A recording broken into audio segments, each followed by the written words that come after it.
So this morning we're reading from Canto number 10 of the Srimad-Bhagavatam.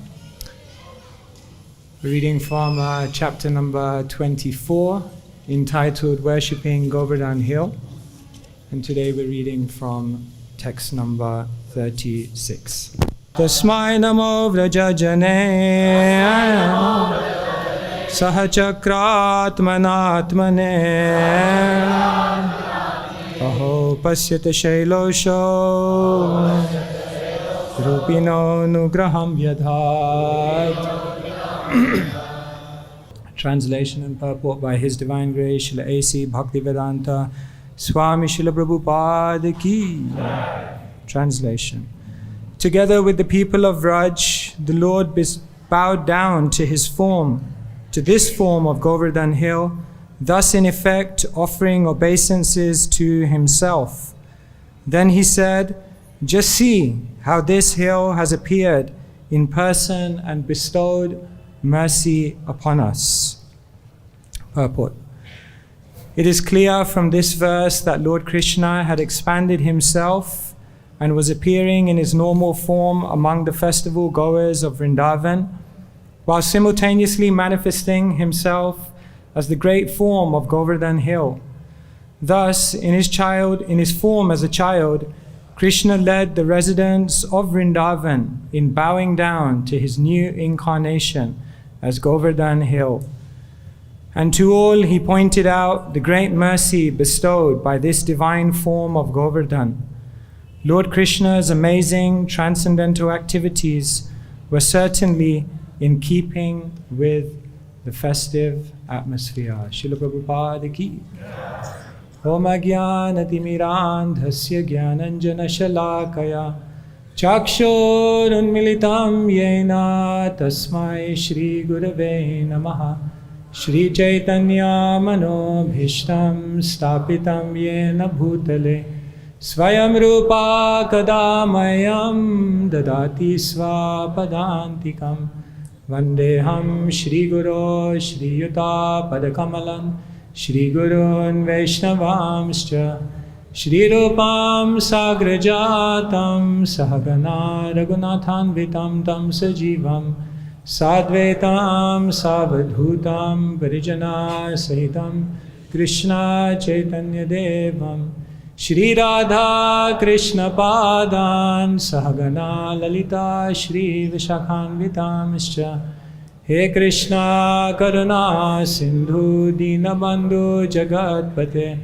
Gopesha Gopika Kanta Radha Kanta Namostute Tapta Kanchana Gaurangi Radhe Vrindavaneshwari Vrishabhanu Sute Devi Pranamami Hari Priye Vancha Kalpatarubhyascha Kripa Sindhubhya Evacha Patitanam Pavanebhyo Vaishnavebhyo Namo Namaha Shri Krishna Chaitanya Prabhu Nityananda Shri Advaita Gadadhara Shri Vasadi Gaura Bhakta Vrinda Hare Krishna Krishna Krishna Hare Hare Hare Rama Rama Rama Hare Hare.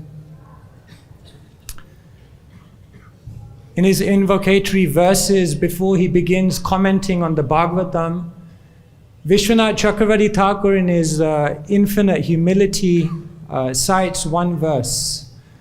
Mama Ratna Vanig Bhavam Ratnanya Parichinvita Hasantu Shanto Jiremi Nasasvanto Vinodakrit. Vishwanath Chakravarti Thakur, he says, I'm about to embark on trying to explain and elucidate on the teachings of the Bhagavat, but I have to admit, Mama Ratna Vanig Bhavam, I am like someone who has opened a shop of jewels. Ratnanya Parichinvita, but I know nothing about jewels. Vishwanath Chakravarti Thakur in his infinite humility says, I am so audacious that here I am about to embark on this task I am like someone who's opened a jewelry shop who knows nothing about jewels. And in the same way, I'm trying to explain the Bhagavatam. But what is driving me forward? Hashantu, Shanto Jire Mi. There are many saintly devotees out there, and maybe they will smile, maybe they will laugh, maybe they will be entertained by my attempt. And therefore, Nasa Svanto Vinoda Krit. Therefore, I'm proceeding to try to explain Bhagavatam. So, this is Vishwanath Chakravarti Thakur's humility, and this is our reality. So it's very uncomfortable for me to be sitting here, because as I look out, so many Vaishnavas who are more senior, more realized, who have performed unlimitedly more sacrifices for the movement before me. But maybe you will be entertained by my small attempt to share some words here. So with your permission and your blessings, we will try to speak on this beautiful verse of the Bhagavatam. Krishna says in Bhagavad Gita, Yad yad achariti shreshtas tattareva taro jana. As great people do, common people follow. And so Krishna says, even I set the example. So Krishna, as he tells all of the residents of Vrindavan that we must worship Govardhan Hill, then Krishna is the one who's leading from the front and explaining what is required to worship Govardhan Hill. And one of the very first things Krishna does, Tasmai Namo Vraja Jane. Krishna bows down. Krishna offers obeisances. Krishna sets the example that bowing down and offering obeisances is such an important part of spiritual culture. Probably when you come to the Hare Krishna movement, it's one of the first things you learn, that you have to bow down. In fact, you think, my God, how many times do we have to bow down in a day? Isn't it? And then till the final days, we're bowing down. Bowing down is so much a part of our culture. If we look at the culmination of the verses of our philosophy, then the culmination of the Bhagavad Gita is contained in one verse. And what does Krishna say? Manmana bhavamad bhakto madhyaji mam namaskuru. Krishna says, become my devotee, engage your mind always in me, worship me, and bow down to me. The culmination of our philosophy of the Bhagavad Gita, Krishna is stressing, bow down. When Chaitanya Mahaprabhu speaks with Ramananda Rai and he's trying to elicit the answers as to what is the ultimate goal of life, then Ramananda Rai is offering different answers, and Krishna's Chaitanya Mahaprabhu says, Eho bhaya, age kaho aar, say something more, say something more. And finally, Ramananda Rai reaches one verse and Mahaprabhu is satisfied. And what does Ramananda say? Jnane prayasamudapasya namanta eva jivanti sanmukharitam bhavadiya vartam. What is the goal of life? Just throw away all speculative knowledge. Jnane prayasam udapasya. And then what should you do? Namanta eva, bow down. Jivanti, engage your life. San mukharitam bhavadiya vartam, in hearing the talks of the Supreme Personality of Godhead. Again, bow down, offer obeisances. So this is such an important part of our Vaishnava culture. Krishna is doing it himself, offering obeisances. Krishna is saying it himself, offer obeisances. And therefore, in our tradition, this becomes very much a part. We hear about the Goswamis who are around Govardhan. Shri Govardhana Kalpapada Patale. They were wandering around Govardhan. They were doing their sadhana. And what was their sadhana? Sankhya Purvaka Nama Gana Natibi Kala Vasani Krito. Sankhya, they were measuring everything. And they weren't just measuring their rounds. They weren't just measuring the repetitions of the holy names, Natibi, but they were also measuring how many obeisances they were offering every single day. So therefore you find Sanatana Goswami, 1008 obeisances to Govardhan, Giriraj, every single day, along with Parikrama. Raghunath Das Goswami, you find 1000 obeisances to Krishna every single day, and 2000 obeisances to the Vaishnavas. Interesting. 1000 to Krishna, 2000 for the Vaishnavas. Interesting. So like this, through the ages, and then the culture comes down to always bow down, to always offer obeisances. And we all know if we go to Govardhan today, then there are people who do Dandavat Parikrama. If you do Dandavat Parikrama, we worked it out one time, is 10,000 obeisances. 30,000 steps, 10,000 obeisances.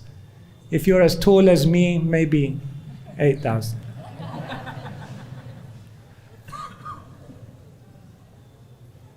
And some people make the vow of 108 obeisances on one spot. So then you can do the maths. 1 million, over 1 million obeisances. Maybe that could take 7 years, 8 years, 9 years. So this culture is there to bow down, to offer obeisances. And it's not just a physical act, it's not just a ritualistic act, but it's an act which is bringing about a very deep mood. You see, in colloquial English, they often say you have to stay grounded. Or if someone becomes very unreal or proud, they say your head is in the clouds. So our tendency is always to rise up, to try to go up. One English writer, he says, when you spend your life looking down on others, then you will not be able to ever look up and see the grace of God. Because our tendency is always to go high, be proud, and then look down on others. Therefore, the idea of obeisances, the idea of bowing down is to go down, to go so low, to become so grounded that there's nothing below you, that all you can do is look up and look at the magic of Krishna and the Vaishnavas and appreciate that. So to keep going down, to keep paying obeisances, this is not just an act, but really what it's talking about is to actually become humble, to actually really develop deep sense of humility. Tranadapi sunichena, lower than the grass, lower than a blade of grass. So when we bow down, this is actually the reason why it's so important, because bowing down is synonymous to becoming humble, to developing dainya. Because without dainya, there is no prema. Without humility, there is no love. And so, when I was reading this verse of Krishna paying obeisances, through my mind, so many stories of obeisances were coming in my mind. And I concluded that there's 3 types of bowing down. There's 3 types of obeisances. The first type of obeisances is forced obeisances. The second type of obeisances is induced obeisances. And the third type of obeisances are obeisances which are offered out of culture. And I'll explain what I mean. The first type of obeisances, the first way in which people will bow down in this world is not because they want to, but because they're forced to. In London, we have our very dear devotee, Rupa Vilas Prabhu, a disciple of Srila Prabhupada. And he once said in his class that, my dad told me 2 things. Number 1, never bow down to anyone. And number 2, nobody knows whether God exists or not. He said, my dad always told me these 2 things. And then I sat in front of Srila Prabhupada in a lecture, and Prabhupada said, Krishna is the Supreme Personality of Godhead, and you have to bow down to him. Hare Krishna. There goes that piece of advice out of the window. Never bow down to anyone. Giriraj Maharaj also writes this in the introduction of his book, that one person came to Srila Prabhupada and he said, Swamiji, I respect you, but I don't think anyone is greater than me. I don't think anyone is less than me. Therefore, I don't bow down to anyone. And what was Prabhupada's answer? Either you bow down now. Either you bow down now to the sadhu. Either you bow down now to Krishna. Either you bow down to the lotus feet of Lord Nityananda, whose feet are like the cooling moon rays. Or you will be forced to bow down to death. Mrityu sarva haraschaham. Death will come and death will take everything from you, and then you'll be forced to bow down. You're telling me you don't want to bow down, but you have to bow down to disease. You have to bow down to old age, and ultimately you'll have to bow down to death. So either you become humble and you bow down now, Prabhupada told him, or ultimately you will be forced to bow down. One type of obeisances is forced by the wheels of time. Forced obeisances. One type of humility is forced humility. When we become humiliated, when we become broken down by the world, then we become humble, and then we have to become open to Krishna. We sometimes think of Dhritarashtra, who was hearing so much good advice from so many personalities, but somehow it was not penetrating. When Krishna came to give Dhritarashtra good advice, Dhritarashtra said, Krishna, your words are like lightning. In the moment when you speak, they create an incredible illumination. But the very next moment, I'm engulfed by darkness. So Dhritarashtra could not hear. But then what happened at the end? After Vidura, who was on his pilgrimage, decided, let me come back one more time and try to explain to Dhritarashtra what he should really do. Then at that time, Dhritarashtra had a change of heart. Because maybe at that time, Dhritarashtra had become humbled. Everything was lost. All his sons were died.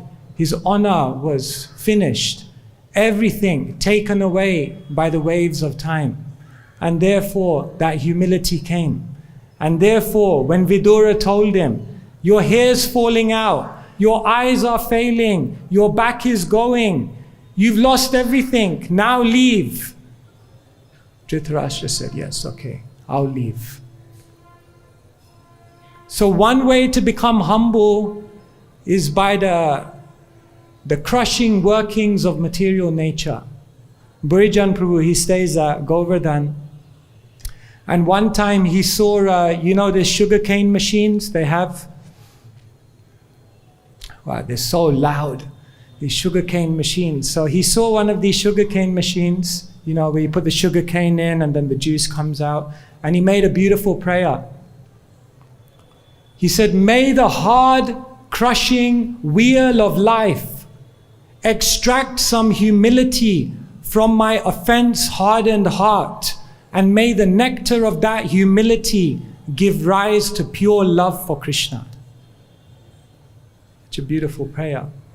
May the hard, crushing wheel of life extract some humility from my heart, which has become so hard by offenses. And may the nectar of that dainya, that humility, give rise to pure love for Krishna.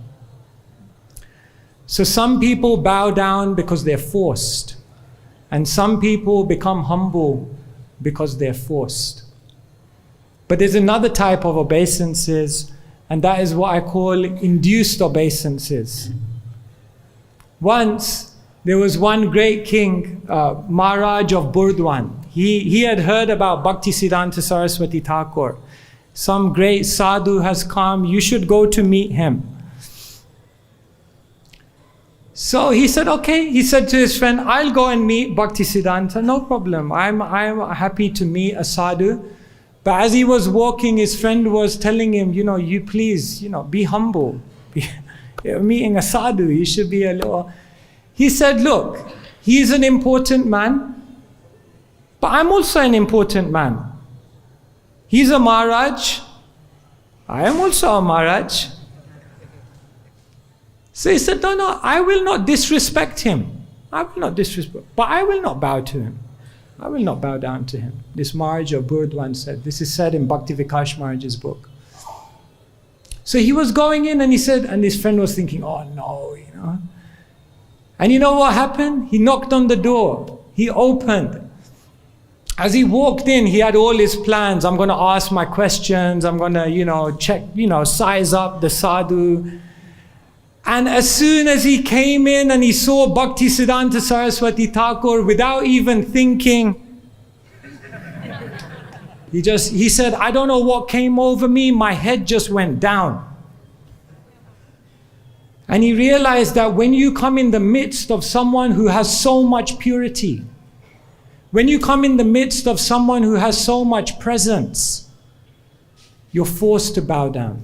You're induced to, not forced, you're induced in your heart, I must bow down. This is a superior person. I should bow down. Isn't it Bhaktivinoda Thakur sings, Gurudev Kripa Bindu Diya, Koroe Dase Trena Peka Atehina. That give me your mercy and make me humble. The sadhus, the saints, by their purity, they can make us humble. Because in their presence, we get the factual realization, I'm nothing. I'm so small. I'm so insignificant. His Holiness Badrinarayan Maharaj talks about this other story. I think it was the Grand Dog Auditorium or something like this. The devotees had rented out a hall for a public program. And all types of people had come, including the Hells Angels. So if you don't know the Hells Angels, they're on the motorcycles, very heavy characters. They wear leather jackets and chains. And so all these people were in the hall and the devotees were doing the kirtan, waiting for Prabhupada to arrive. And Badrinarayan Maharaj, he says, as soon as Prabhupada walked into the room, all the devotees went down and somehow spontaneously everyone else went down, including all of these Hells Angels. And all you could hear was the crashing of all these chains going to the ground. Like all these, like someone has all these chains and then everyone's crashing to the ground. He thought, wow, Prabhupada's purity had the power to even just move these Hells Angels to just bowing down. So the sadhus, they have that power to cut the pride. Bhagavatam says, Tatodu sangamutsrija sadhu satseta buddhiman shanta evasya chindanti manovya sangamuktibi. That a sadhu's words are razor sharp. A sadhu's words are like a razor blade. And they're so sharp, manovya sangam uktibi, that they can sever all of the attachments that are within the heart. So this is the power of a saintly person. That even we may not be humble, but just by coming in their presence, we feel humbled. And therefore the saints are our opportunity to develop some humility. And then there are obeisances which are offered out of culture. Brahmananda Prabhu, Gargamuni Prabhu, they tell this story. Gargamuni Prabhu tells of how in the beginning days, he was very honest and he went to Srila Prabhupada and he said, Swamiji, I like you, everything, I love you, but I don't feel like bowing down to you. And I feel that if I bow down to you, it will be artificial. So is it okay that I don't bow down to you? Because I don't want to be artificial. And what did Prabhupada say to him? Prabhupada said, you should bow down. Even you don't feel humble, you should bow down. And the feeling will come. Bowing down is not just an expression of humility, but it's a way in which we develop humility. So Prabhupada told him, yes, bow down, and the feeling of humility will come. So we can always bow down, even when we don't feel like it. Like Srila Prabhupada. And what does bowing down mean? We can always take the humble position. Bhaktisiddhanta Saraswati Thakur in Amritavani, he defines humility, and he says, humility means a complete absence of the enjoying spirit. And if you turn that statement, what it means is that humility, if it's the absence of enjoying spirit, humility means the presence of the service spirit at every moment. And therefore, one can always take the humble position by taking the position of being a servant, and in this way developing humility. So when we're hearing that Krishna is bowing down before Govardhan Hill, then when we meditate on Krishna bowing down, then Krishna is giving us a very deep lesson that everyone in this world has to bow down. Everyone in this world has to become humble. And either you can become humble by cultivating humility, either you can become humble by being induced in that humility by the presence of a great soul in your life. Otherwise, if you don't do those two, then ultimately you will have to become humble by being broken down by the harsh waves of material nature. But one way or another, we must become humble, because without dainya, there is no prema. Rupa Goswami becomes the emblem of someone who has such deep humility, such that Mahaprabhu says to him, Aji hoite donhar naam rupa sanatan, dainya chadi dainya tomar, dainya chadi dainya tomar, fate mora man. Mahaprabhu initiates Rupa and Sanatan, and he says, Aji hoite, from this day on, Donhar Naam, your names will be Rupa and Sanatan. And then what does Mahaprabhu say? Dainya Chadi, Dainya Tomar Fate Mora Man. Give up your humility, because your humility is breaking my heart. It's amazing. Mahaprabhu is the one who comes to this world and says, Tranadapi Suni Chena. Be more humble than a blade of grass. And when he's confronted with the unfathomable humility of Rupa Goswami, then Mahaprabhu says, give it up. It's like, it's too much. That was the level of Rupa Goswami's humility.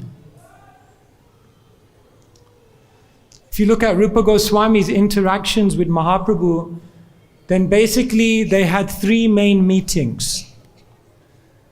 The first meeting was Rupa's meeting with Mahaprabhu at Ramakeli. The second main meeting that they had, Rupa Goswami with Mahaprabhu, was at Prayag, Allahabad, Dashashvameda Ghat. And the third major meeting that Mahaprabhu and Rupa Goswami had was at Jagannath Puri for 10 months. And it's very interesting in the Chaitanya Charitamrita, when you study these three meetings, then you can see every meeting has a certain flavor. In the first meeting at Ramakeli, what's really coming out through Krishnadas Kaviraj Goswami's narration is the deep humility of Rupa Goswami. Rupa Goswami comes to Mahaprabhu, Nicha jati nicha sangi patita adham. Kuvishaya kupepadi gonai no janam. Rupa says, I was from a low family, low association. I've done no good things in my life. Practically, I have no qualification. And in this way, Rupa, with straw in his teeth, is bowing down to Mahaprabhu as they meet in Ramakeli.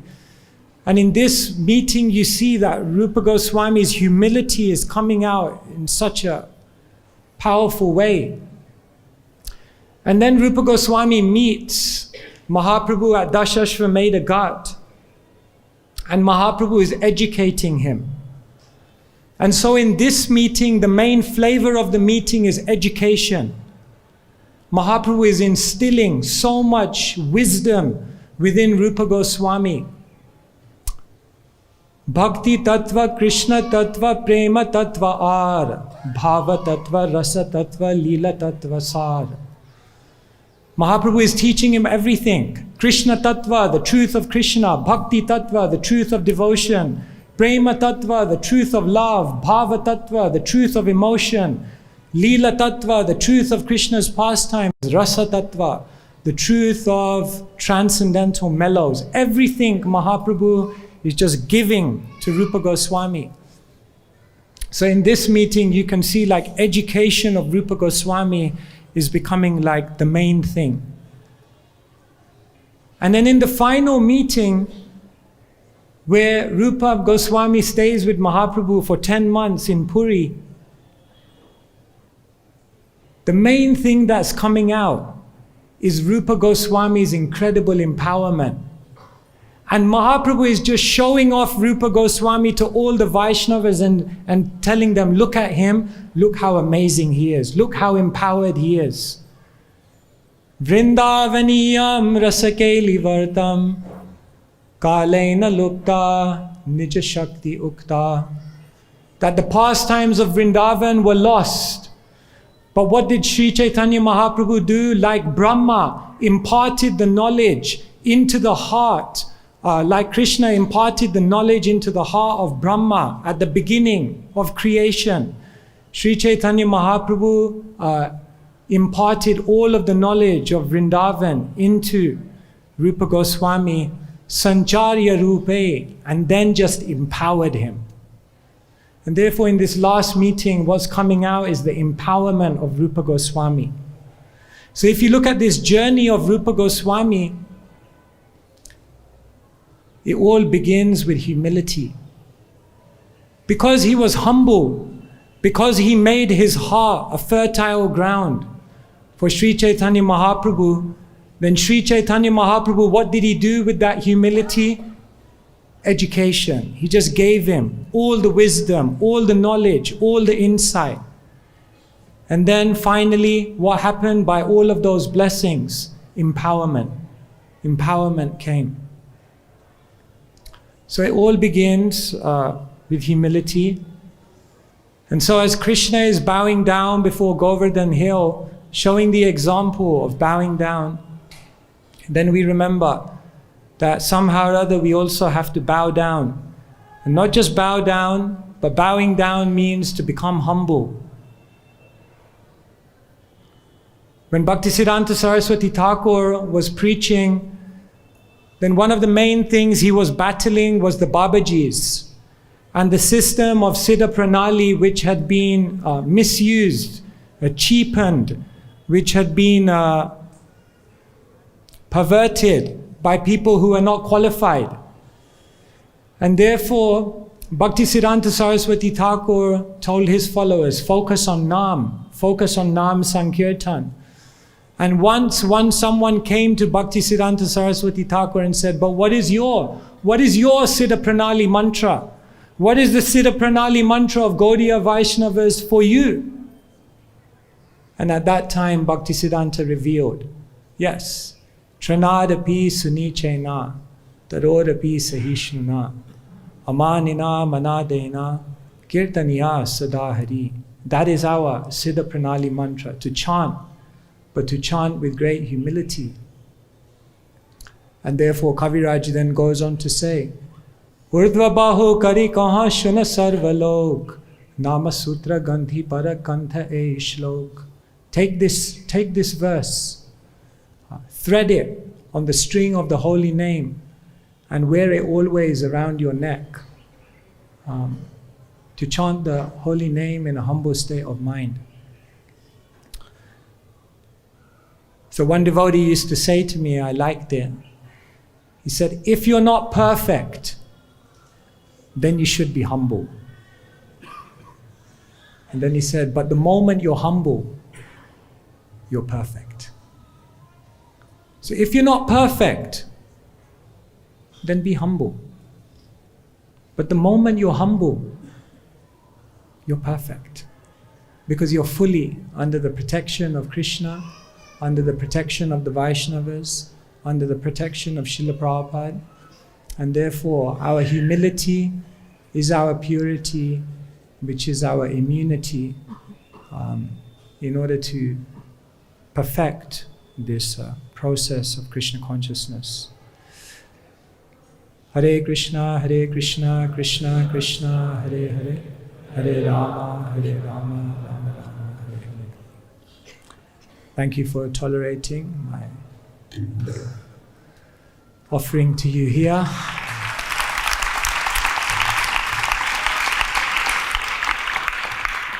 I can take some corrections, chastisements, or anything anyone would like to.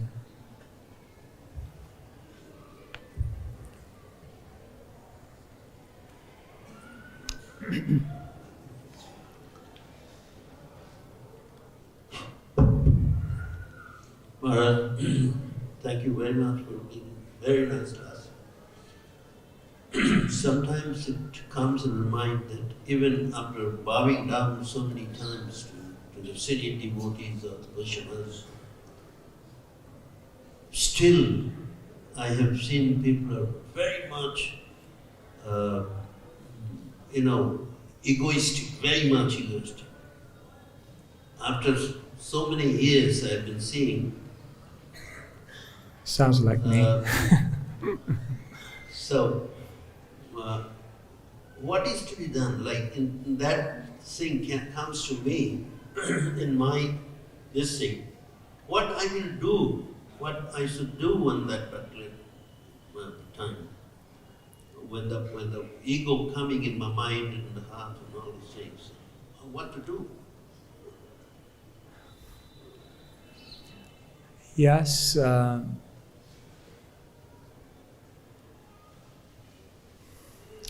Pride is one of the last anarthas. It's such a powerful anartha. Pratistha, the desire for distinction, the desire for respect and fame. So we can understand it will not go immediately. So if we find that egoistic tendency remains within us, then therefore I mentioned these three things. The first thing we do is we try to put ourselves in the humble position. But then you're saying, we've done that for so many years, bowing down, but it's not working. Then we must pray that Vaishnavas will appear in our life who will humble us. Prabhupada said, I was only defeated once in my life. Well, I don't know if he said that, but he said, I was defeated by my spiritual master and I was very happily defeated. Chaitanya Mahaprabhu, of course, it's Leela, but he was happily defeated by Ishvara Puri. Murkha tumi tomar nahik vedanta adhikar. Krishna mantra japa sada ei mantra sar. You're a fool. You have no qualification to study Vedanta. Krishna mantra japa sada ei mantra sar. Just take Krishna's names. So even we're learning from all of these situations that for most of us, maybe it will take a Vaishnav to appear in our life, to humble us in that way. Of course, when we go in front of Srila Prabhupada every single day, we feel that Prabhupada has that presence, of course. I asked one disciple of Srila Prabhupada, Keshava Prabhu, at the manor, I asked him once, what do you feel like when you come in front of Srila Prabhupada? And he said, every time I come in front of Srila Prabhupada, I feel challenged. I thought that was such a beautiful statement. He said, I feel challenged. So when we come in front of Srila Prabhupada's incredible humility. Srila Prabhupada writes in the 4th canto of the Bhagavatam, Dhruva Maharaj is going back to Godhead, and then just before he steps onto the aeroplane, he says, no, where's my mother? Is my mother also going back? I don't want to go back. I must also take her. And in the purport, Prabhupada writes, I'm preaching, I'm traveling, just in the hope that maybe I will make one disciple who becomes so pure that they will take me back to Godhead. So when we come in front of Prabhupada, then we feel like we're humbled by the humility of the great saints. And then if we don't get humbled by the purity of the saints, then if you really want to break down your ego, you have to be careful, but then you have to pray to Krishna. Just make the arrangement, so I'll be humbled. Make the arrangement so that everything that my pride rests upon, my pride is resting upon my position, my pride is resting upon my abilities, my pride is resting upon my influence. Krishna, take it all away. I don't know if you're ready. That prayer goes with caution. But then yes, maybe it will take the hard crushing wheel of life. If we don't learn, then Krishna will make an arrangement. So. Yeah, very nice. I want a little bit help from you. That is, sometimes I read in the Chaitanya Kadancharan Smritejasmin Duskaram Sukaram. That sloka, sometimes I think of, that if I come to this type of problem, that sloka, what I understand, that thinking of, because it's a mind game, controlling your senses, controlling your angerness and all these things, is a mind game. So I think, it's my conception, that if I take that particular turn when I'm not controlled, can I take the name of Chaitanya Mahaprabhu, the Supreme Personality of God? Do you think that I will be able to get rid of those type of things? Like, it's my request. Please help me so that I can come down. In one word, yes. Yes, that is our hope. Sri Chaitanya Mahaprabhu is our hope.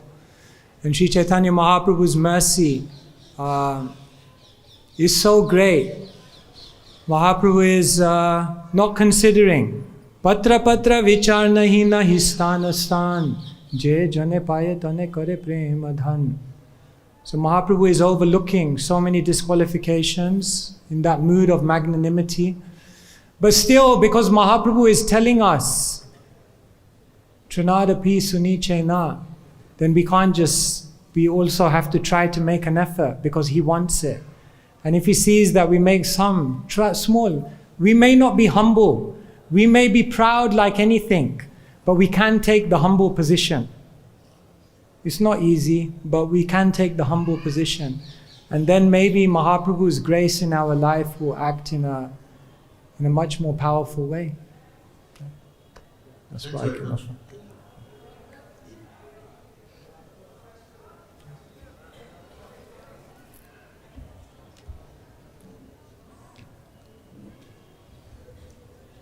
Hare Krishna.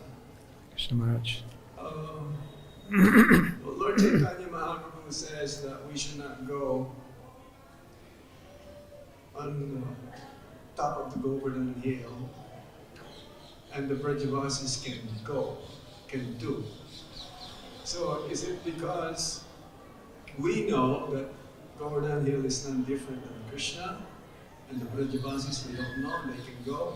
Why is it that they can go and they don't get any offenses?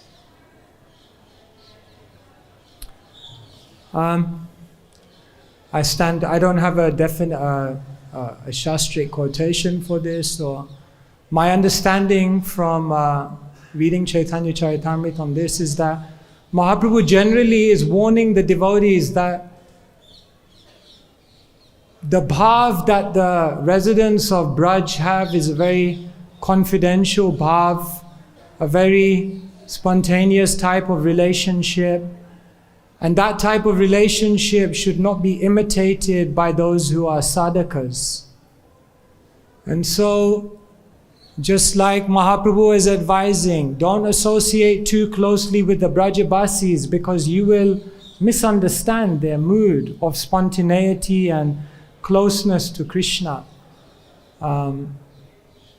So in that way, because Mahaprabhu had come in the mood of a devotee, Ei mata bhakta bhav kori angikar, apani achari bhakti korila prachar. Because he had come in the bhakta bhav, and to show by example how to develop that purity, Mahaprabhu was stressing that for the sadhaka, don't try to do what the spontaneous practice of what the Brajabasis may do. And therefore they may have some connection or some intimacy whereby they do that. But for us, we will respect from a distance, because we're worshipping Giriraj as Krishna. This is what I can offer. Maybe someone has another answer, I don't know.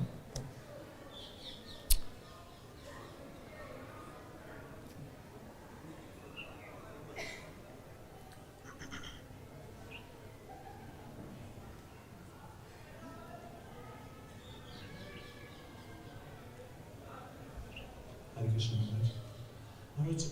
As per my observation, what I have seen is, I've seen many devotees, naturally they are very humble. Might be past whatever reason may be. Naturally they are very, very humble. And there are some category of devotees, even if, I'm afraid I'm in that category, that even if we try to be humble, it doesn't come out naturally. It's a bit artificial. So when I observe such devotees who are naturally humble, it appears to me that I am in a very disadvantageous position in comparison to them, and I feel like it would take a lot of time to reach that position. And then there is this element of fear in me that these are very humble devotees naturally, and I am not that. And Yes, thank you. Yes, some devotees are very like that, very meek, humble. Naturally, they have that kind of disposition, it seems, whereas others are little sharp, little like chili. But what is humility? It's not just an external thing. Srila Prabhupada writes that humility is to not be anxious, to have the opportunity of being honored by others. That's a very internal thing. Bhaktisiddhanta Saraswati Thakur is writing, humility means the absence of the enjoying spirit. That's an internal thing. So it doesn't mean, I'm loud, I'm charismatic, I'm this type, therefore I'll never be humble. Srila Prabhupada told Tamal Krishna Maharaj, humility means act boldly for Krishna. That was like a good definition for Tamal Krishna Maharaj. Because maybe he would not have been that person externally. No, but you can be yourself, but do it for Krishna. So let us try to see humility in a deeper way than just the external. Humility, if you want to know whether you're humble, ask yourself, am I anxious to be honored by others? If you want to know if you're humble, ask yourself, do I have an absence of the enjoying spirit? These are the indicators. And then the other things externally, everyone will be humble in their own way. Gaura Leela is full of different personalities. Nityananda gives Shivananda Sain a good fly kick in the chest. What to say? These are all personalities. But humility is something very deep within us. So let us try to gender that deeper humility.